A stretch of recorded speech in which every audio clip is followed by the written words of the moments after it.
What is up, Watch fam? I am Christian from Theo and Harris. Happy Wednesday, and welcome to this week's collection review. Today we're going to be jumping in to a pretty crazy, 10-piece collection from a collector who basically all his watches are gifts. So let's do it.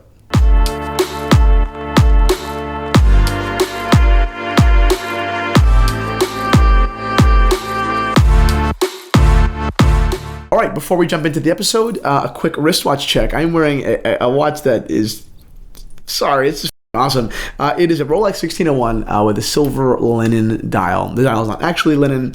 It was just done in the factory in a linen pattern. It's very fine and ridged, and it looks like a linen shirt. If you really, really look closely on a linen shirt, it's kind of what it looks like. They're probably one of my favorite dials, simply, I guess, for two reasons. One, the texture of them requires you to look closer and closer and closer, and because it's still silver, you don't have too many problems, matching straps. You can kind of do whatever the hell you want. I have it on the Rolex Jubilee right now, but because it's silver, I could do anything from brown and blue to green and, red or whatever strap. So anyway, this watch is for sale. I almost forgot to say that. This watch is for sale in the watch shop at theoharris.com. We listed it yesterday, so go on and check it out, even if you don't want to buy it, just to look at the photos, because Anna, our photographer, does a wonderful job taking some listing photos. They're just, honest, beautiful photos of beautiful watches. So let's get into the collection review. Boom.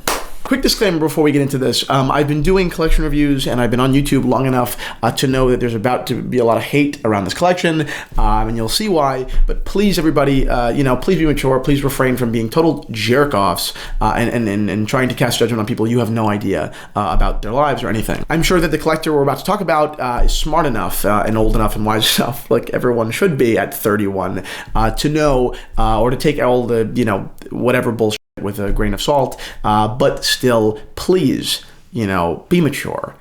Please act your age, please. And not even act your age. Act like a decent human being. That's it. Let's get into it, because I'm excited. This is going to be a great collection. Okay, I know I'm going to butcher this. I believe your name is Suleiman, and if that's not how it's pronounced, I am very sorry.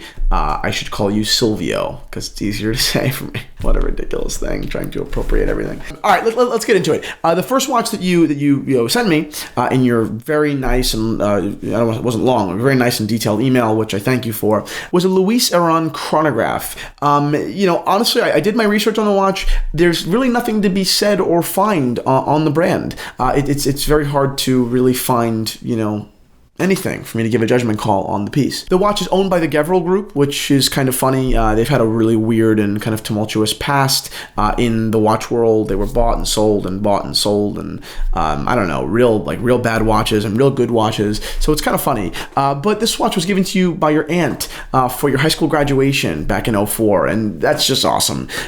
So I'm sure you do have better watches than this watch. Not to diss this watch, but it's awesome that this watch is your first. Your first was a gift from someone you love. And I think that's, I think I'm pretty consistent in saying that's very important to me as a collector. So great. Moving on to your second watch. You've got a Rolex Datejust. I'm not sure the reference. It could be a 1601 or a 1601-4. It's a steel mid-case with a white gold fluted bezel and a Buckley dial. Now, my passion for the Datejust, as you heard me go on before, is no secret. To me, these are probably the perfect watches. They're the watches that, at least in my mind, ride that line between formality and being casual. They are also, because they are Rolexes, heirlooms. These are things that, you can have 3 generations from now, that with very low maintenance, your great-great-grandson can wear. Even that's like when the Jetsons take over and he's going to be the only kid with a, mechanical watch, maybe. But that's what makes, Rolex so interesting. Are there other brands that will last just as long? I'm sure.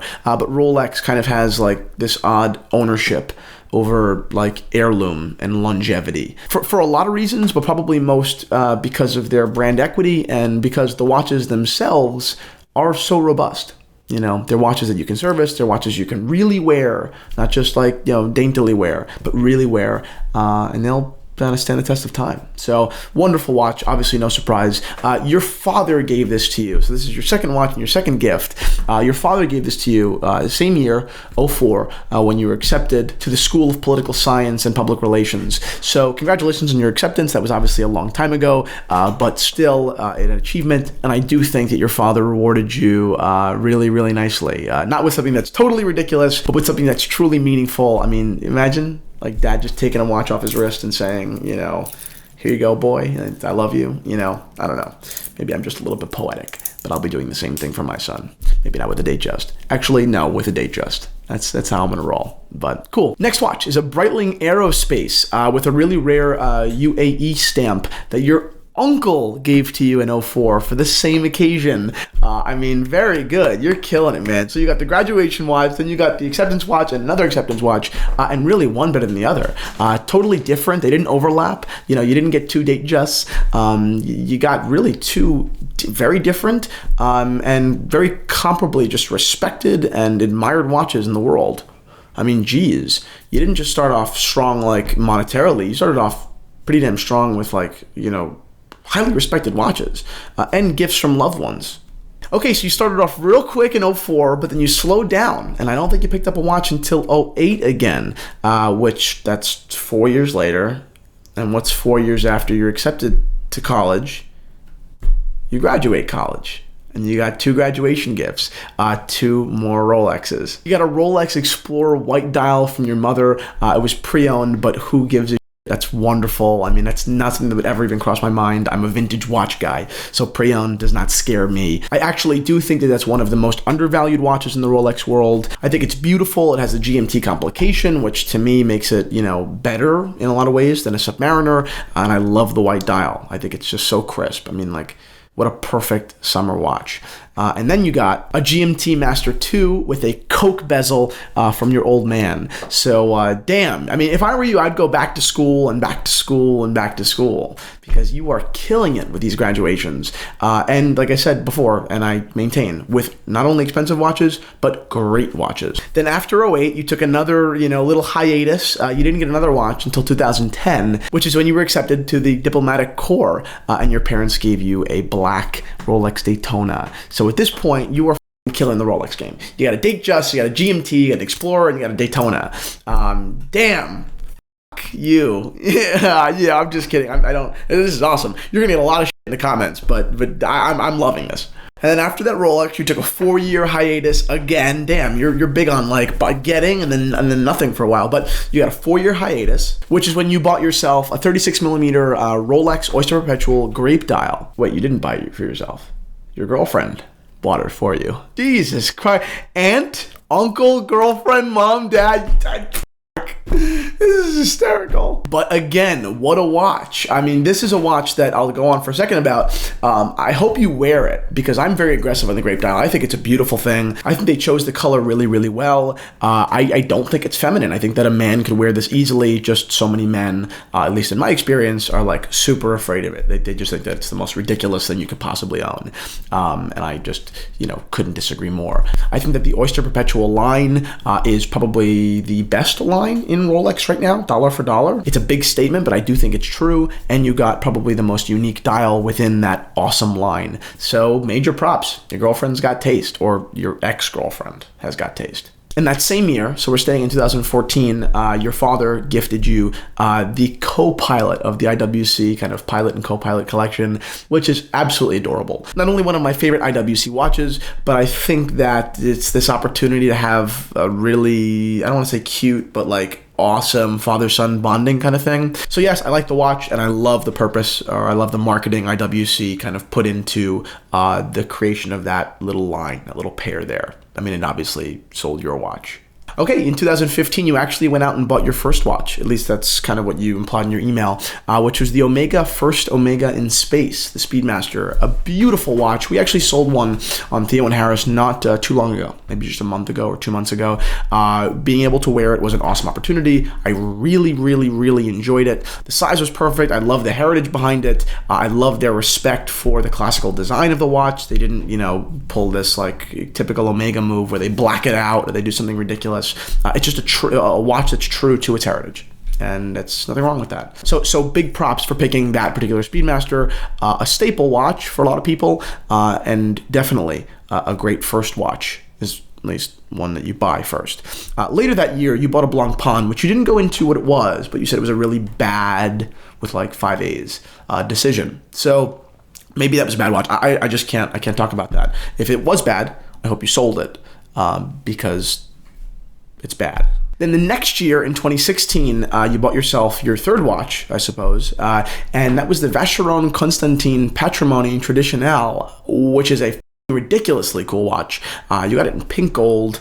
It's probably my favorite watch in its category, putting it up against Lange, I suppose, and not really any Pateks. Actually, it's Calatrava. So if you had to go Calatrava, Patrimony Traditionnelle, and Lange, and believe me, I love Lange, and I love a lot of Patek Calatravas, but this watch is striking. What I think it does so well is it takes a real classical design and gives it hard edges, which I think is really impressive. That balance just intrigues me. So big props on this watch. Damn. Later on that year, you went out and bought the Tudor Heritage Black Bay, which is another wonderful watch. It's funny, that you bought the Patrimony Traditionnelle and the Black Bay in the same year. I mean, talk about polar opposites. But still, I've given that watch tremendous review before, and I'll do it again.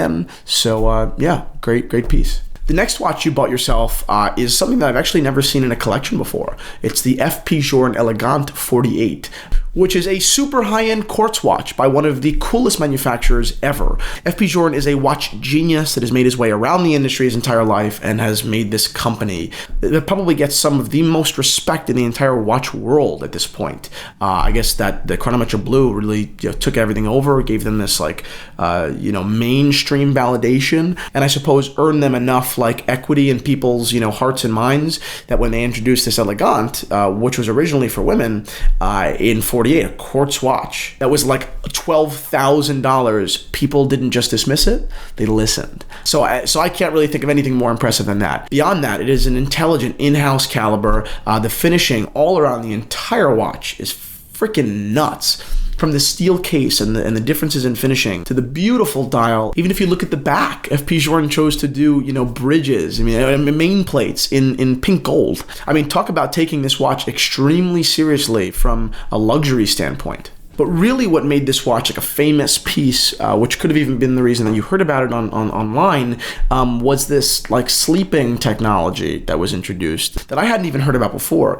So what this watch does is after 30 minutes of not having any wrist movement, of not actually being used, the watch kind of goes into sleep mode. It just turns off for all intents and purposes, but not completely off. Like I said, it just goes into sleep, which preserves the battery life, which can last almost up to 20 years in sleep mode. But once you pick up the watch, and it feels the vibration, it feels the movement, it wakes back up and it goes to the correct time. So it was still keeping time, but it just wasn't showing it for all that time, which I just think is, incredible. I don't know how much that took to develop, but I don't know, from the finishing of the case and the beauty of the dial, and the rose gold and the movement and this technology. I mean, 12 grand is a lot of money.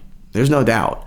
But what a watch, truthfully. Okay, so moving on. Finally, your most recent watch was another gift from your girlfriend for your 31st birthday while you were on vacation. She gave you the Panerai Submersible. A really cool watch. It's certainly not for everybody, but it really does look like a dive watch. It looks like a lot of vintage Panerais in the fact that it lacks that bling and has this, very utilitarian, feel and look. And the size at 42 millimeters is not, offensive at all.